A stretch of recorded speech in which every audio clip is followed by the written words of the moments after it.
Ẹ káàbọ̀ sórí ètò Lady K Ìfẹ́olúwa, the baby of Odùduwà.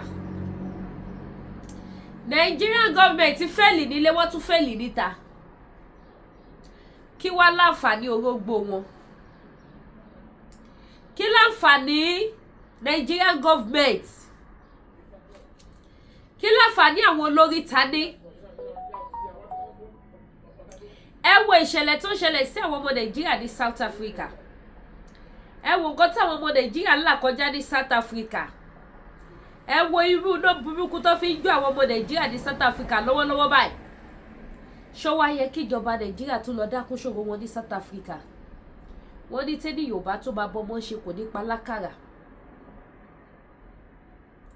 Òótọ́ a gbọ́ wípé Nigerian government wọ́n ti gbé àwọn kan wálé. Wọ́n ti gbé first batch, wọ́n ti gbé second batch wálé. Kí ló wá ṣẹlẹ̀ sáwọn tó ń kú lọ ní South Africa yé ìjọba Yorùbá tàtà? Kí ló ṣẹlẹ̀ sí wọn? Bàbá ṣe ń ro tàwọn tó wà ní kábà ro tàwọn tó wà ní ìrìn àjò náà tó wà nínú ìdààmú. Àwọn ọmọ Nàìjíríà máa wà ní South Africa tójú wọn máa rí rẹ́dẹ̀rẹ́dẹ̀. Àwọn ọmọ Nàìjíríà máa wà ní South Africa tí ya máa jẹ tí wàhálà gidi dé bá a máa ti gbàgbé wọn. Ṣé ká má bàa sọ̀rọ̀ nípa àwọn ti South Africa ló jẹ́ kó lọ kidnap àwọn ọmọ l'Ógbómọ̀ṣọ́? Nítorí àtìgbà tó ti lọ kidnap àwọn ọmọ l'Ógbómọ̀ṣọ́ láti sọ̀rọ̀ nípa ìṣẹ̀lẹ̀ tó ṣẹlẹ̀ sáwọn ọmọ Nàìjíríà ní South Africa mọ́ o. Àtìgbà tó ti lọ kidnap àwọn ọmọ ní Ọ̀yọ́ state ló ti dé tá àti sọ̀rọ̀ nípa ìṣẹ̀lẹ̀ tó ṣẹlẹ̀ sí àwọn èèyàn ní ìlú South Africa. Ẹ wá wo Nigerian government bí wọ́n ṣe tún dákún ìṣòro àwọn tó wà ní South Africa láti pàṣẹ wípé kí ni wọ́n promise wọ́n fail wọn. Nígbà tẹ́ mọ̀ wípé tí ráyè àti lè lọ kó wọn, kí ló dé tẹ́ sọ fún wọn pé kó gbáradì ẹ̀ kó wọn bọ̀ wá sílé fún? Tẹ́ fi wá sọ àwọn ẹni ẹlẹ́ni sí ìwòwò kẹ́ bá wojú ayé lóde, because a lot of people wọn fi bẹ́ẹ̀ sọ̀rọ̀ nípa kíní mọ́ o. Kí ló dé tí wọ́n sọ wọ́n sínú òkùnkùn? Kí ló dé tí wọ́n rí wọn sí òhò? Ẹ̀yin ọmọ Nàìjíríà, má ṣe o. Gbogbo bí táwọn èèyàn wa bá wà ló yẹ ká máa kẹ́dùn, ká máa jà fún wọn. Gbogbo bí tó bá ti wà ní, kò ń ṣe àwọn tó bá wà níbì kan. Ẹ wo táwọn tó wà ní South Africa ńlá kọjá. Ẹlòmíì ti lò 10 years ní South Africa. Lọ́wọ́lọ́wọ́ bí mo ṣe bá yín sọ̀rọ̀ yìí, ó ti di aláìní nǹkan kan. Ẹlòmíì ti lò 15 years ní South Africa. Lọ́wọ́lọ́wọ́ bí mo ṣe bá yín sọ̀rọ̀ yìí, ó ti wà ní ìhòòhò tí ò ní nǹkan kan mọ́. Látara wípé a ní olórí gidi. Because táwọn ìjọba Nàìjíríà bá wà òkè ni, ó yẹ kí wọ́n ti dìde sọ̀rọ̀ yìí. Ẹjọ́ tó yọ náà, kí ló fẹ́ ná Nigerian government? Tí wọ́n bá lọ kó wọn wálé lẹ́ẹ̀mejì lójúmọ́, kí flight kan lọ láàárọ̀, kí kan lọ lálẹ́. Ẹjọ́ ṣó pọ̀ jù ni. Ìrìn mélòó ni ìrìn South Africa sí Nàìjíríà? Ìrìn mélòó? Bí òwò bó wọ 7 hours. Bí ìrò bí flight yẹn máa rí 7 hours lójú òfurufú ní South Africa sí Nàìjíríà. Tí àwọn ìjọba Nàìjíríà wá dákún ìṣòro àwọn ọmọ Nàìjíríà ní ìlú South Africa. Àwọn ìjọba Nàìjíríà wá fi ìyà burúkú jẹ àwọn ọmọ Nàìjíríà ní ìlú South Africa. Ẹ jẹ́ àjọ kọ́ gbọ́ fídíò yìí náà ká tó máa tẹ̀síwájú. Ẹ jẹ́ àjọ gbọ́. Ẹ jọ̀ọ́ bẹ́ bá ṣe ń gbé máa bá mi share, máa ṣe tó kí tó polówó. Ṣùgbọ́n tẹ́ bàbá mi share tí bá ti rí pé ẹ̀ share program fún mi, next program mi máa polówó láàrin o. Ẹ jẹ́ àjọ gbọ́. Ó yá. Kí ló ṣẹlẹ̀ sáwọn ọmọ South Africa? What's happening here right now is that people are stranded on the streets. People are stranded. The government have promised us with, if I show you the list that they sent, that they are sending 5 flights to take the people back home. Now people have sold all their belongings and come to the High Commission here in Pretoria for the flight to come. People are stranded, sleeping on the street. Even so many of them are sick. When I went inside there, so many of them inside there are sick because of the situation. Even right now, to see food to eat is difficult. If not, some of the pastors, like the Pentecostal Fellowship of Nigeria here in South Africa, have come with their food and some other organization to make sure that these people have food. The government cannot even provide food for the people that are stranded in the High Commission here. It's so embarrassing. It's so shameful that the government of Nigeria are irresponsible. I don't know what to say about it, but the Nigerian government are incompetent. What is the reason that they are giving for the flight? There is no reason. They are promising us today. If I send you the flight, they send us on the 5th. So many times they have failed when they said whatever, they failed. So they have promised us several times that they are sending 5 flights that will recruit people back to Nigeria, but we are not seeing anything. And do you have any idea how many people are affected? I can see several hundreds here. We have thousands of people, thousands of Nigerians that are stranded here, thousands of Nigerians. It's only the first flight that took 268 people. Out of thousands of people, it took 268 people, the first flight. Since then, people are stranded. So we are calling on the international community. We are calling the United Nations. We are calling on America to support, to help us to go out from South Africa here. They have told us to move out from their country, that from 30th of June, that they are going to kill everybody, chase everybody. Even right now, many foreigners that are working have been sacked from their workplace. Many of them have been sacked. People that are surviving are people that are hustling on the street. So people working in the business places, in the shops, have been sacked up. Even the street, nothing. So people are frustrated. Nigerians are frustrated. Ghanaians are frustrated. All the foreign nationals are frustrated here in South Africa. We are calling on the international community to help us. People are dying. They are killing people here like a chicken. Please, we need your help. We need your help. Enough is enough. Enough is enough. Enough is enough. We are hearing of war happening in Iran. It's not up to what is happening in South Africa. Here is worse, but the media are covering up. They are not posting things on the media for the media to see what is going on. People are suffering. People are dying. They are killing foreigners on daily basis without accountability. Please, we need help. Thank you very much. Ẹ̀yin màmá mi, ẹ̀yin bàbá mi, ṣe ti gbọ́ báyìí. Ẹ jọ̀ọ́ bá mi share show yìí. Ibi ò ní ṣẹlẹ̀ sí yín, ìdààmú ò ní ṣẹlẹ̀ sí yín.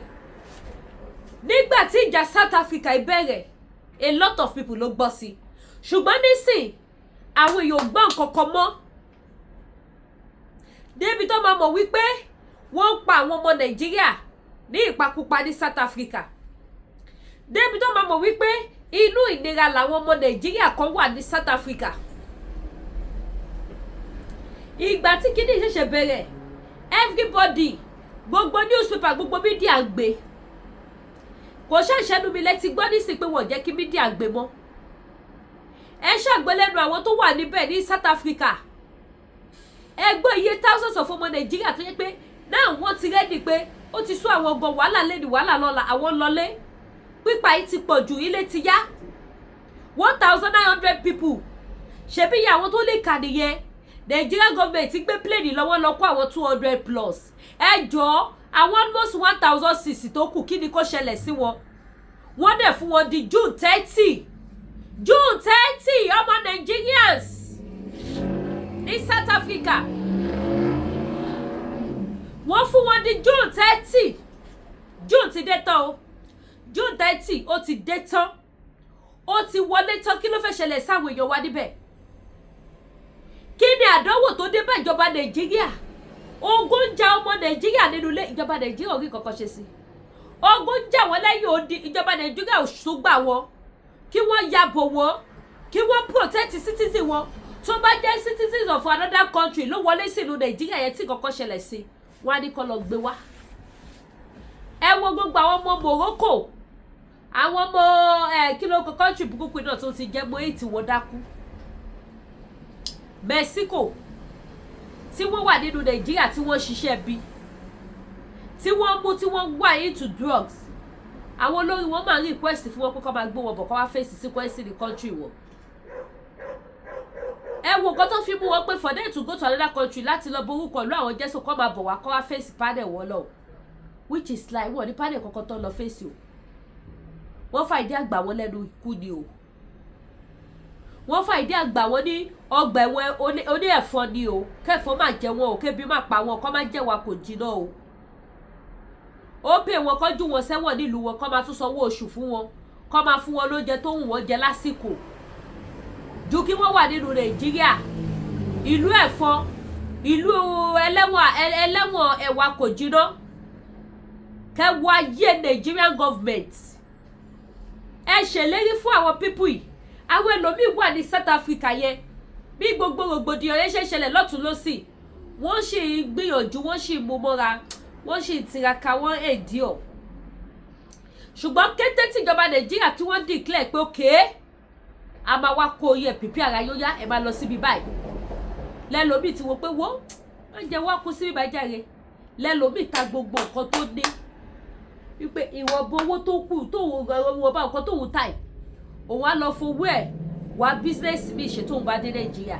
Àbí kóun lọ fi ṣe processing another country. Kóun máa lọ nígbà tí Nàìjíríà ò ṣe jókòó sí. Ẹ wá wo orú àwọn èèyàn bẹ́ẹ̀ yẹn ń sìn. Wọ́n ti fẹ́ náwó tán o síbi tí wọ́n kó wọn jọ sí o. Wọ́n ti fẹ́ náwó sórí àìsàn tán o. Kẹ́ máa wo Nàìjíríà my country o. Ìjọ wo la fẹ́ bọ́ nínú gbogbo rògbòdìyàn, nínú gbogbo ràkàtì àì? Ìjọ wo la fẹ́ bọ́? Kò sí àwọn organization tó jẹ́ wípé tí nǹkan báyìí bá ṣẹlẹ̀, ẹ̀yin lẹ eléyìí o lẹ máa face ẹ̀ láti sort it out. Tí nǹkan báyìí bá ṣẹlẹ̀, ẹ̀yin eléyìí lẹ máa face ẹ̀ láti sort it out. Tí ó dẹ̀ ní sí àní kankan, tí ìkan ò dẹ̀ ní dìkan lọ́wọ́, tí Nàìjíríà bá gba sọ́ọ̀sì. Wọ́n láwọn yọjọ́ ọ̀rọ̀ àwọn ọmọ tán kidnap lọ́wọ́. Àbí bẹ́ẹ̀ kọ́? Ẹ bá ń kọ sí comment section. Láàárín èmi àti yín, excuse wo lẹ rò pé Nigerian government máa give lórí ọ̀rọ̀ àwọn tó wà South Africa yìí? Ẹ bá ń kọ sí comment section, ẹ bá ń like, ẹ bá ń share ètò yìí. Láàárín èmi àti yín, pẹ̀lú ìlú wa ta mọ̀ dáadáa, pẹ̀lú tó ń ṣẹlẹ̀ yìí, kí ni government máa sọ wípé ó ṣẹlẹ̀ tí wọ́n ṣe lọ rescue wọn? Mo máa ka comment o. Ẹ̀yin mọ́mì mi, ẹ̀yin dádì mi, mo láwọn malt lóríṣiríṣi. Mo láwọn maltina lóríṣiríṣi. Ẹ bá fẹ́ pack wà. Mo ní pack, mo lẹ́yọ. Èyí tẹ́ bá ti fẹ́, malt wà. Ṣé ti bá mi kọ sí comment section? Kí ni Nigeria government máa lọ ṣẹlẹ̀ o? Òun tún ní mọ́tì Nàìjà ni o. Òun tún rè asmont. Ti Nàìjà ni o, ti Nàìjà ni o. Kan tí wọ́n fi wọ̀nyí nìyẹn tí mo ṣe rápàlà lórí ṣíà. Mo dẹ̀ ní vitamalt náà. Mọ́tò oríṣi mẹ́ta ló wà. Ẹ jọ̀ọ́, láàárín èmi àti yín, kí ni ìjọba Nàìjíríà máa sọ wípé ó ṣẹlẹ̀ tí àwọn ò ṣe tí lọ kó àwọn pípù yẹn wálé? Kí ló máa ló fa delay? Ọ̀bùrúkí àbí ọ̀bùrúkí dẹ̀ ló ń pè mo fẹ́ pòwe mi ìdẹ̀ mo rí pè. Ó rí ohun tí rọ̀ mọ́, ó lọ́kọ̀ ohun tó kú láti jẹta ni ò jẹ́ kóhun gómi lọ wẹ̀. Nigerian government máa ní pé àwọn ọmọ tó kidnap táwọn ń wá, òun làwọn sì ń ṣiṣẹ́ lé lórí. Làwọn ò ṣe ráyè gbé plane lọ fi kó àwọn èèyàn wálé láti South Africa. Ṣùgbọ́n wọ́n lè rí private jet lọ sí another country. Wọ́n lè rí lọ máa fi gba treatment another country. Ṣùgbọ́n wọn ò lè rí flight tó máa fi save life ọmọ Nàìjíríà. Ẹ̀mí Nigerians kò jọ ìjọba Nàìjíríà lójú. Kòkòrò tó rìn nílẹ̀ ó ní value níwájú àwọn Nigerian government, àwọn so-called Nigerian politicians, ju àwọn ọmọ Nàìjíríà lọ. Ẹ̀mí kòkòrò ó wà valuable ju ẹ̀mí ènìyàn lọ níwájú ìjọba Nàìjíríà. Ẹ wo ibi tí wọ́n ti wá dé. Ẹ wo bí gbogbo ènìyàn ṣe sunkún. Máa fún yín ní fídíò kan kẹrin. Ara orókun aró rẹ̀ dìye ní Nàìjíríà. Àwa tá wà ní diaspora gangan la lè ròyìn. Nítorí wọ́n tó ń fúnyàn ní 5,000 tẹ́lẹ̀. 5,000 yẹn ó ti di bullshit. Ó ti di bullshit. Tẹ́lẹ̀ yóò tó wà diaspora tó bá fún ẹ tó wà Nàìjíríà ní 5,000. Inú ẹni yẹn máa dùn, àgbẹ̀ máa kú. Nísìn tẹ́ bá fún wọn 20,000. Wọ́n sáré gbé ìṣirò lé ẹja kílò kan, ata, epo, ráìsì, owó ti tán. Owó ti tán. Ìyà ń jẹ àwọn tó wà lé. Ìyà ń jẹ àwọn tó wà lẹ́yìn odi. Àwọn tó wà lẹ́yìn odi ń pè fún ìrànlọ́wọ́ ìjọba. Àwọn tó wà nílé ń pè fún ìrànlọ́wọ́ ìjọba. Bẹ́ẹ̀ dẹ̀ ni kankan ò rí ìrànlọ́wọ́ kankan látọ̀dọ̀ àwọn ìjọba Nàìjíríà. Kàkà kí ewé àgbọn dẹ̀ líle ló ń le sí ní ìlú Nàìjíríà. Ojoojúmọ́ làwọn ènìyàn fi ń sunkún burúkú ní ìlú Nàìjíríà. Kí ni ẹ̀ṣẹ̀ tá ṣe fún àwọn olórí wa tó bá ní pé kí wọ́n pèpàdé àwọn tó ya olórí burúkú jù ní gbogbo àgbáyé? Nàìjíríà nìkan ti lọ kó wọn. Tí wọ́n bá ń pe ìpàdé àwọn tó dájú jù àwọn ìkà ẹni bí ènìyàn, Nàìjíríà nìkan ti lọ kó àwọn tó máa lò fálága ìjókòó. Ẹ bá mi gbójú ayọ̀ sókè kẹ́ wo fídíò yìí. Ẹ jọ̀ọ́ ẹ bá mi like. Ẹ má jọ gbé péjì mi lọ. Ara ń kọ àwọn pípù yìí lẹ́nu ọjọ́ mẹ́ta yìí. Ìṣọwọ́ tó fi flag gbogbo péjì kò dáa. Ẹ jọ̀ọ́ wọ́n bring àwọn program wálẹ̀, wọ́n flag page, wọ́n strike page. Ẹ jọ̀ọ́ torí Ọlọ́run ẹ bá mi like ètò yìí. Ẹ bá mi like, ẹ bá mi comment sí. Ẹ jọ̀ọ́. Now ẹ wo fídíò yìí.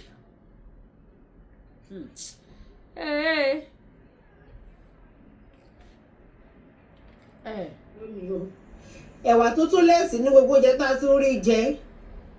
Tinubu mo ní sọ fún yín pé gáàsì 325 ni o, 25 la fílẹ̀ lónìí o. Ẹ̀wà tó tún lẹ́sìn ní gbogbo oúnjẹ tá a tún rí jẹ. Gáàsì ò tún ṣe é ṣẹ̀wà yẹn mọ́. Ẹ jẹ́ kúkú kó gbogbo asọ́kọ̀ kẹ lọ tà wá fóyìnbó. Lórí gbogbo alẹ́ ní ipò gáàsì ó ṣe ní 25 fún gbogbo rògbòdìyàn yìí. Ẹ jẹ́ kó wá sọ́kọ̀ kẹ lọ tà wá fóyìnbó. Tóró ti sú mi. Jésù.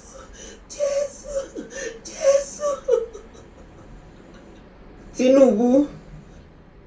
Ẹ̀yin màmá ẹ̀yin bàbá, lójú àwọn ẹlòmíì ó lè jọ eré, lójú àwọn ẹlòmíì ó lè jọ prank, ṣùgbọ́n kò ń ṣe prank.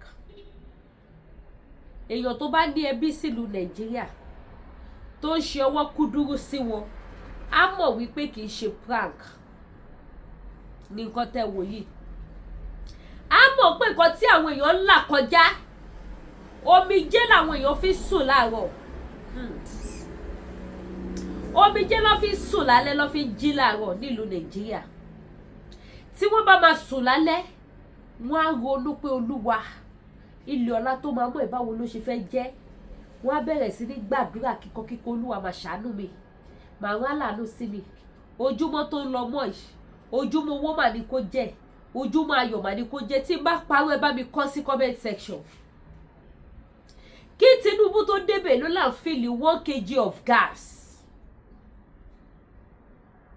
Èló là ń fìlì 1 kg of gas.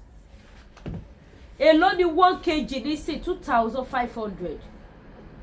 Tẹ́ bá tún wá lọ fìlì gáàsì 2,000. Ẹ mọ̀ kó tó pa mí lẹ́rìn. Ìyá ṣẹlẹ̀. Ọlọ́run ṣàánú. Ṣé nígbà tó ń ṣe voice note tí wọ́n ṣẹ́ sí mi, mo kàn gbọ́, mo rẹ́rìn, mi ò fèsì lé. Nígbà tí yóò bá fìlì gáàsì 5,000 tó fi dáná lẹ́nìí tó fi dáná lọ́la tí gáàsì tán. Àwọn wá wò sùsùn, ó fìlì ní 20,000.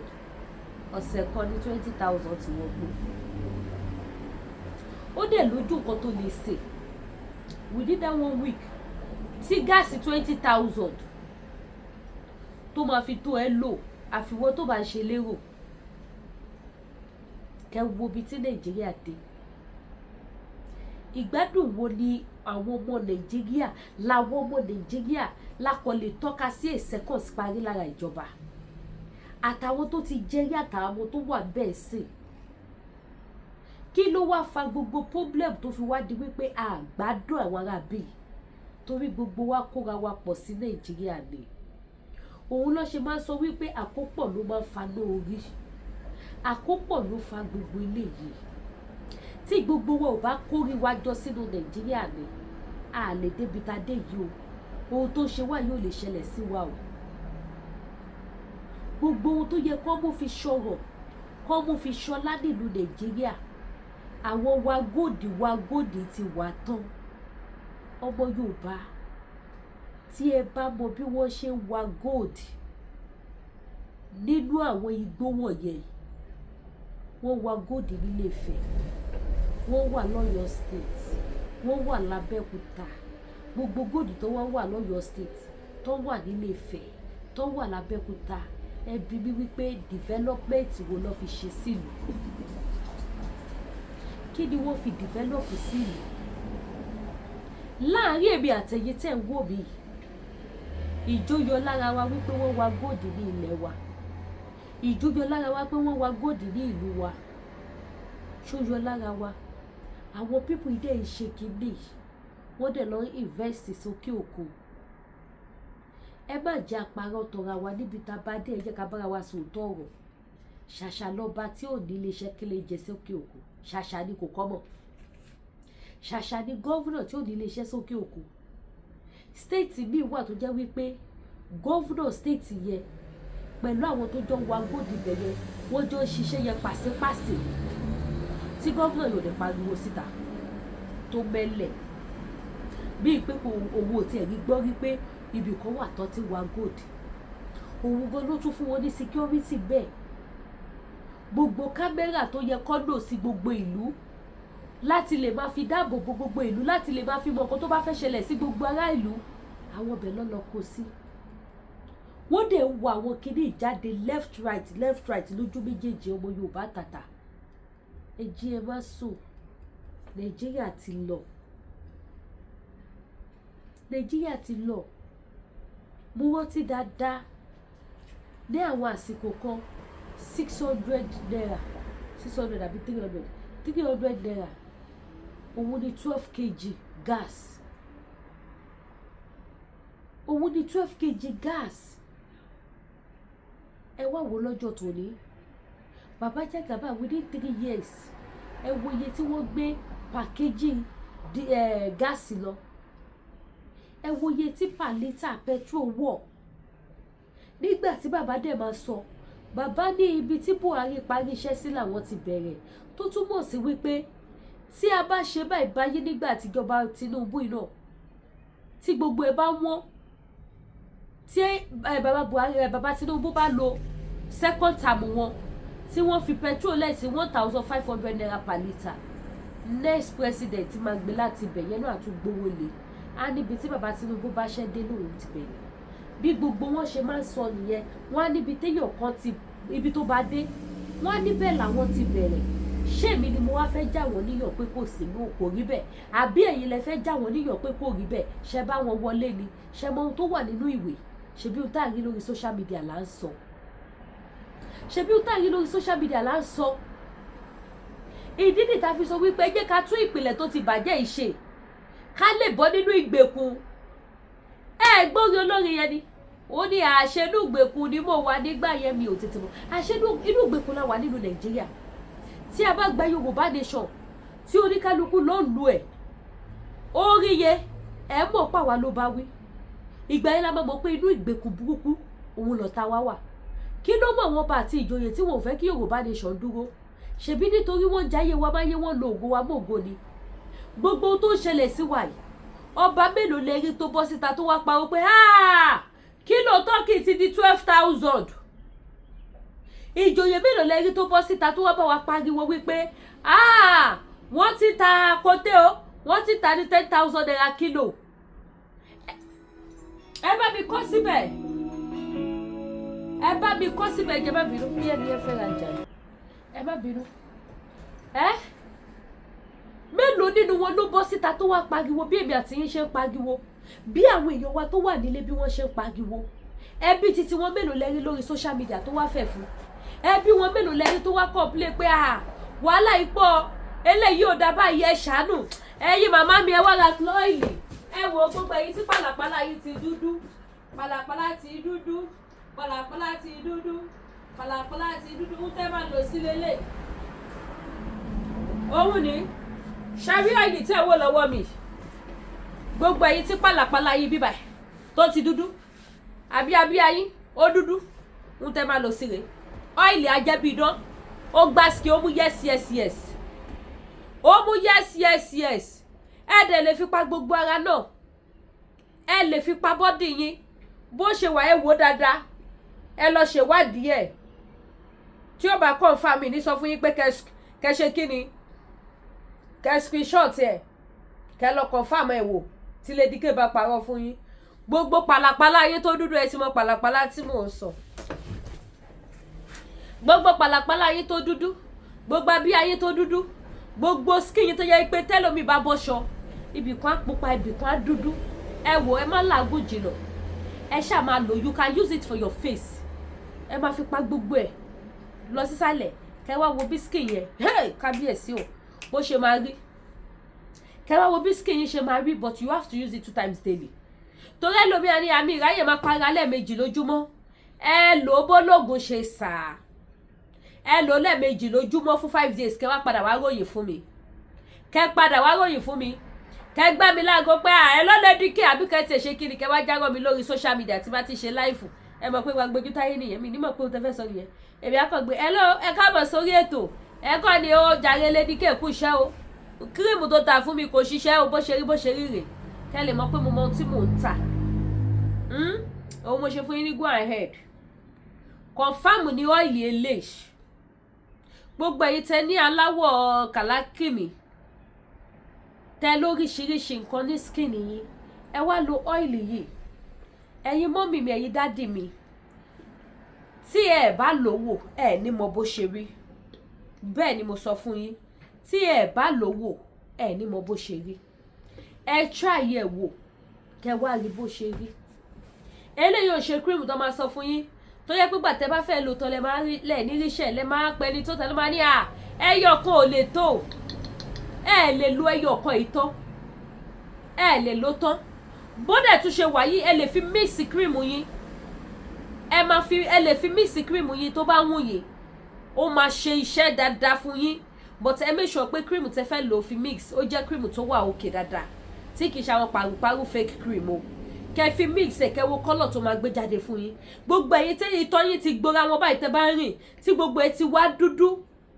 tí gbogbo bí ayé tó dúdú ẹlòmíì bó ṣe ní tìtò àbí àìdúdú tó ṣe kinní síbẹ̀ tí òun lè ṣe sílẹ̀ ẹ wá lo ọ́ìlì yìí ajẹ́bídọ́ tó confam òun lélẹ́yìí gbogbo ẹ̀yin tẹ́ bá dẹ̀ ní dark spot lójú ohun tẹ́ nídùú àti rèrè ṣé bó ṣe kéré tẹ́ bá gbọ́ atátó iyọ̀ dùn bó ṣe rí kónkó lóyìí ẹ gbọ́ bó ṣe rí kónkó lóyìí mo fi ọwọ́ ẹ̀ sọ̀yà fún yín atátó iyọ̀ dùn owó pọ́kú ni mo tà owó pọ́kú òun ni mo tà òun nìyí kò jù báyìí lọ BB Clear lórúkọ ẹ lọ ṣèwádìí sí pé gbọ́ kírìmù tó kan tó ń jẹ́ BB Clear wọ́n á sọṣẹ́ tó ń ṣe fún yín ẹ lè mọ̀ pé confam ni mo wá polówó fún yín BB Clear nìyẹn ẹ̀yin tẹ́ bá dẹ̀ nídìí àwọn túùbù lóríṣiríṣi tẹ́ bá fẹ́ lò fi pa bọ́dì yín láti jẹ́ kí bọ́dì yín kó wà òkè dáadáa kí skin yín kó jáde síta kẹ́ má lẹ́ ní patches lára kẹ́ má ní rashes kankan kẹ́ má ní eczema kẹ́ má ní oríṣiríṣi àwọn nǹkan tó máa jáde sí ọ̀ lára yẹn kẹ́ dẹ̀ má ní stretch mark ẹlòmíì cream ló fún ní stretch mark irú ẹni tí cream bá fún ní stretch mark bẹ́ẹ̀ yẹn stretch mark yẹn lè lọ bọ̀ tó máa take time ẹ gbọ́ ó máa take time kì í ṣe nǹkan tó máa lọ within 1 month 2 months tó bá ti lè jẹ́ cream ló fún ẹ ní stretch mark irú stretch mark bẹ́ẹ̀ yẹn máa padà lọ ibikíbi tí ìbá wà ó máa lọ bọ̀ tó máa take a long time kó tó lọ kì í ṣe nǹkan tó máa sáré lọ láàrin oṣù kan oṣù méjì a máa parẹ́ díẹ̀díẹ̀ ẹ̀yin tẹ́ bá wá ní lock tí stretch mark yẹn ò bá tí tíìkì gan ó lè lọ within 1 month tẹ́ bá lò ní morning and night ẹ máa kó máa fade àpá tó wọlé yẹn a máa jáde síta padà sí tó máa fi ráìmù mọ́ skin yín bó ṣe jẹ́ nìyẹn so èyíkéyìí tẹ́ bá fẹ́ ẹ pè mí tó bá dẹ̀ jẹ́ pé àwọn set of cream tó ní face cream body soap and body lotion body oil lẹ bá fẹ́ ó wà mo ní wọn ní grade by grade bẹ́ẹ̀ bá dẹ̀ ṣe fẹ́ kíṣẹ́ kó ṣe kí ni kó ṣe rí ni mi ò ní ìdá ti tàn yín mo láwọn face cream tẹ́ lè lò fún dark spots bákan náà èyí tẹ́ bá ní dark knuckle àwọn cream tẹ́ lè lò sí wà ajẹ́bídọ́ tó confam dáadáa tó bá wá jẹ́ body cream lẹ bá fẹ́ ẹ gbàgbé mo láwọn cream tẹ́ lè mix mọ́ tube tó dẹ̀ máa ṣiṣẹ́ fast action. Bákan náà ni mo dẹ̀ ní lotion tẹ́lẹ̀ mix pẹ̀lú oil tó máa ṣiṣẹ́ fast.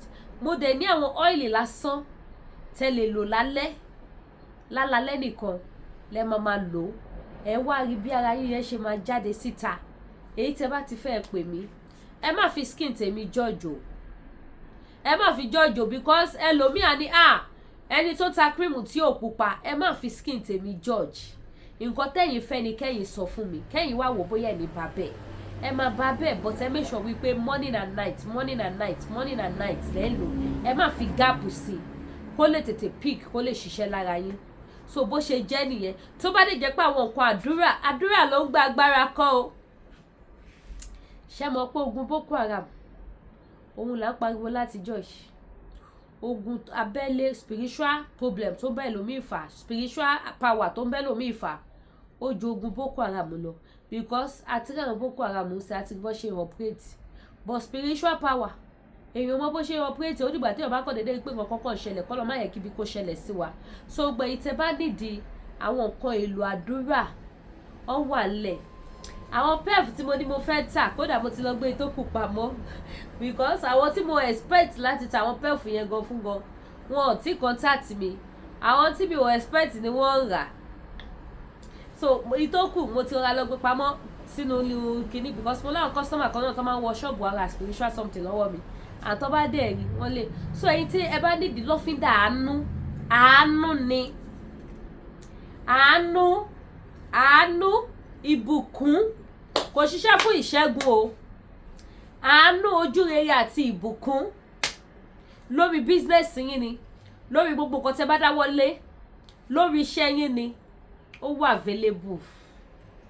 Confirm one ẹni tó pè mí lẹ́ẹ̀kan ti dé wọ́n dẹ̀ tún padà dé bá mi lórí ètò yìí.